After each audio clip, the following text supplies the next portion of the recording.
Hello guys, welcome back. In this video I'm going to show you how to enable always on display on Samsung Galaxy A51. That's quite simple and easy, so let's begin. And first open up your Play Store and in the search bar type in Movies Edge like that and install that application that calls always on. Then just open it and there tap on draw over apps and there scroll down until you find just installed Movies Edge and enable it right here.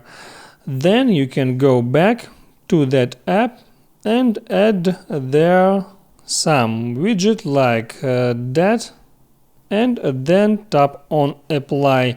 And now if you lock your screen and tap on that screen, you will see that widget successfully applied with current time, hours and minutes. And to unlock your device, just make a double tap and then you can unlock your device and use it as you normally would.